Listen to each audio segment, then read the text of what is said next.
వేల మందిని ప్రొఫెషనల్స్ గా మార్చిన ఇనోమాటిక్స్ తో మీరు కూడా మీ డ్రీమ్ కెరియర్ ని ఇప్పుడే స్టార్ట్ చేయండి. కెరియర్ చూసుకుంటే ఒక ఫ్లో కనబడదు. ఎందుకు సినిమాలలో ఎప్పుడో సంవత్సరం కింద చేశారు, మళ్ళీ ఎప్పుడో మేము ఉన్నామని వస్తారు, మళ్ళీ గ్యాప్ వస్తుంది, మళ్ళీ ఎప్పుడో వస్తారు ఇద్దరు బ్రదర్స్. ఏంటి ఆ రీజన్ ఏంటి?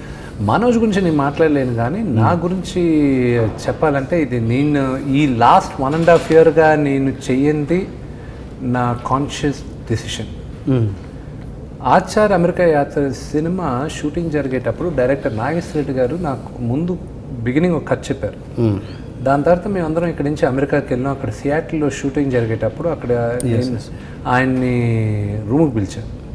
ఆయన్ని కో డైరెక్టర్ స్వామి అని ఉన్నారు, ఆయన రూమ్కి పిలిచి చెప్పాను, మీరు షూట్ చేస్తున్నారు, సగం సినిమా అయిపోయింది, ఆపేసి మీరు కరెక్ట్గా చేసుకుంటే ఇది నాకు చెప్పిన కథ ఒకటి జరిగేది ఒకటి, ఈ సినిమా డిజాస్టర్ అవుద్ది అన్న.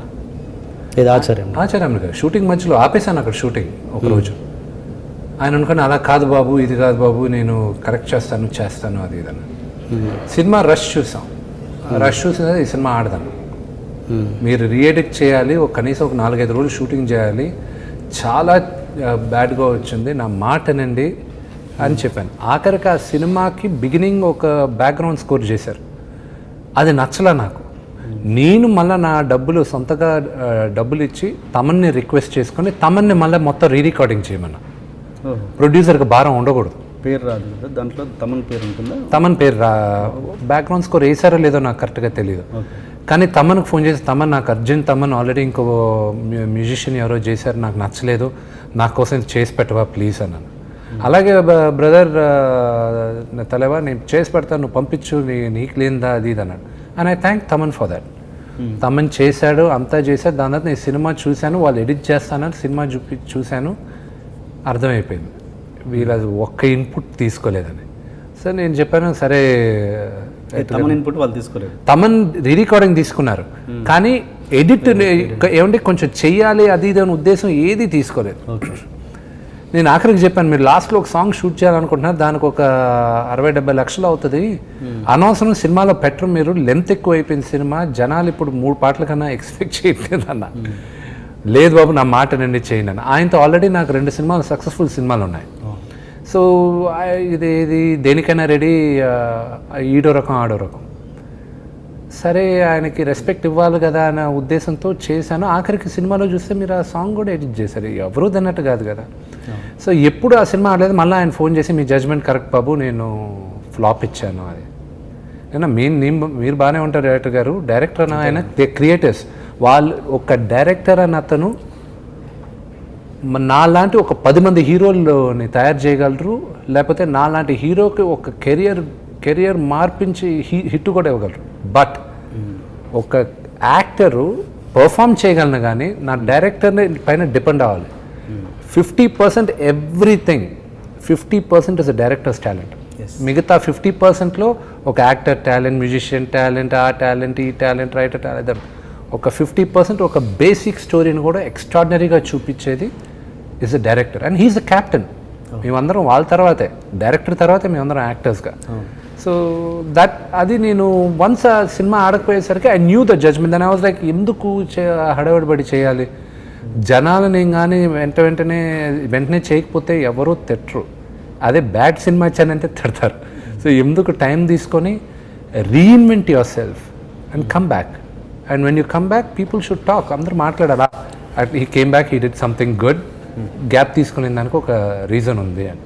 అంటే అంతకుముందు చేసినవి కూడా ఎక్స్పీరియన్స్ అయినాయి కదా, ఇప్పుడు లైక్ డైనమైట్ కావచ్చు, ఏదైనా కావచ్చు, అలాంటి బ్లండర్స్ చేశారు కదా. డైనమైట్ నేను చేసిన ఒకే ఒక బ్లండర్ ఏంటంటే, నాకు నచ్చి ఆ సినిమా చేశాను, నాకు నెప్పిన సినిమా కాదు అది. అది జనాలకి నన్ను ఎలా చూడాలనుకుంటున్నారో అలా చేయాలి సినిమాని. సో నాకు నచ్చిన చొక్కా కాదు, నాకు నప్పిన చొక్కా వేసుకోవాలని. కానీ జనాలకు కూడా నచ్చలేదు కదా మరి. జనాలకు నచ్చలేదు, దట్స్ ద థింగ్. నాకు నచ్చింది కానీ జనాలకు నచ్చలా. బట్ దానికోసం నేను ఏదో ఒక ఐఫోన్లో ఒక సినిమా తీసుకుని నా ఇంట్లో పెట్టుకోవచ్చు, అంతేగాని అన్ని ₹1,00,00,000 తీసి నేను ఆడుకోకూడదుగా. సో ఐ రియలైజ్ బట్ నచ్చిన సినిమా ఆడుతుందా అనేది, మనందరికి నచ్చిన సినిమానే చేస్తాం, ఆడదు అనుకొని ఎవరు సినిమాలో దిగరు.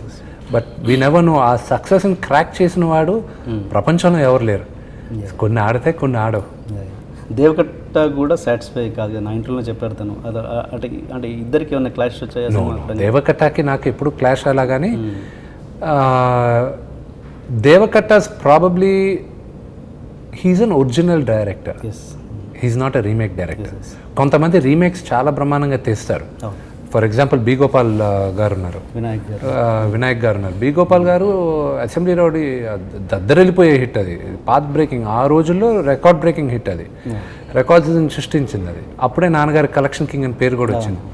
దాని తర్వాత అదే బి గోపాల్ గారు అడవిలో అన్న ఒక సినిమా తీశారు, అది పెద్దరాయుడిని నైజాంలో మించింది తెలంగాణలో కలెక్షన్స్. దట్ వాజ్ ఈ రోజుకి ప్రో రేటా చేశారంటే that's the highest crosser of today's collections. ఆ టికెట్ రేట్స్ ఇవి ప్రో రేటా చేశారంటే అఫ్కోర్స్ వీడు అన్నిటికన్నా అడవి రాముడు అన్నిటికన్నా పెద్ద హిట్ అనుకోండి ప్రో రేటా చేస్తే.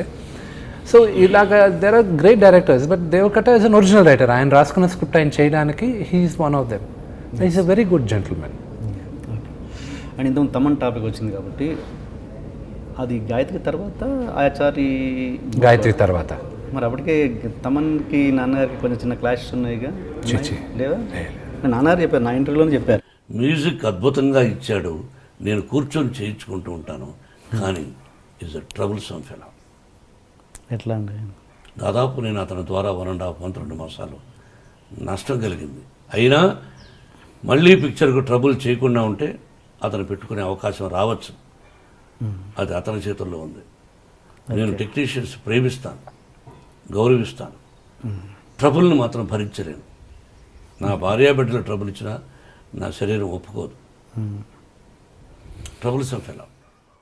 తమన్స్ వర్కింగ్ స్టైల్ ఎలా ఉంటుంది ఇప్పుడు? నాన్నగారు కొంతమంది మేధావులతో పనిచేశారు, కీరవాణి గారితో పనిచేశారు, ఇళయరాజా గారితో పనిచేశారు, కేవి మహాదేవన్ గారితో పనిచేశారు, బప్పిలహరితో పనిచేశారు. ఇలాంటి మేధావులతో ఆయన అంత గొప్ప గొప్ప వాళ్ళతో పనిచేశారు ఆయన. ఈ జనరేషన్కి వచ్చేసరికి ఎవ్రీబడి ఆ లిటిల్ రిలాక్స్డ్. ఎవరినైనా పాట పాడమంటే లేకపోతే ఒక ట్యూన్ ఇవ్వమంటే ఇవ్వలేరు. వీళ్ళందరూ దరువేయమంటే ఇదిగో టేబుల్ పైన దరువేస్తారు, లేకపోతే కీబోర్డ్లో ఏదో ఒకటి చేసి పంపించేస్తుంటారు. ఆ స్కూల్ ఆఫ్ థాట్కి నాన్నగారికి ఫస్ట్ టైం తమన్తో కూర్చున్నప్పుడు that was more like I would say a clash of working styles. అంతేగాని తమన్ ఈ రోజుకి ఈజ్ అ గుడ్ ఫ్రెండ్. మొన్నే మాట్లాడుతున్నాం, ఏం తమన్ మనం సినిమా చేయాలి, 3 సినిమాలు కలిసి చేసాం, ఏది అంత గొప్ప లేదు, గాయత్రిలో పెద్ద హిట్ ఇచ్చాను కదా నీకు అన్నాడు. అది నీకు నాకు నచ్చింది, జనానికి నచ్చాలి కదా సాంగ్ అన్నాడు. నిజంగా బాగుంటుంది. తమన్కి నేను పర్సనల్గా చెప్పాను యాక్చువల్లీ, ఏది Ganesh song something, Hanuman song ఒకటి ఉంది. దాని తర్వాత నాకు ఫేవరెట్ సాంగ్ ఆ సినిమాలో వచ్చి ఫ్లాష్ బ్యాక్లో నాకు శ్రేయాకి ఒక సాంగ్ ఉంటుంది. That song is. అండ్ ఇంకోటి, నాన్నగారి సినిమా కెరీర్ గురించి మాట్లాడుతున్నాను నేను, బిజినెస్ కాదు. సినిమా కెరియర్ని కంటిన్యూ చేయడంలో మీ ముగ్గురు సక్సెస్ అయ్యారా? అది కాలం నిర్ణయిస్తుంది. నేను వాళ్ళిద్దరి గురించి మాట్లాడినా, వాళ్ళు ఆ క్వశ్చన్కి వాళ్ళు ఆన్సర్ చేయాలి. మీరు ఎంత కంపేర్ చేసినా I can never be my father. మా నాన్నలాగా ఇంపాసిబుల్ రావడం. ఆయనంత సక్సెస్ఫుల్గా ఉంటానా కాలం నిర్ణయిస్తుంది. మాలాంటి నటులకి మ్యాక్సిమం టైం తీసుకున్నారు మీరు. కాలం అంటే it's maximum. If I was not successful ఈరోజు టీఎన్ఆర్ షోలో ఉంటానా నేను? అది కొలమానంగా ఎట్లా పెట్టుకుంటారు మీరు? But anything, but you said I need no introduction. So నేను సక్సెస్ఫుల్గా ఉంటేనే కదా I need no introduction. For more videos, please subscribe to iDream. And more videos, please subscribe to iDream Media. Please do subscribe to iDream. iDream అంటే నా కళల channel subscribe చేసుకున్నారు, నోరు తిరుగుతలేదు. మీరైతే గంట గుర్తు కొట్టండి.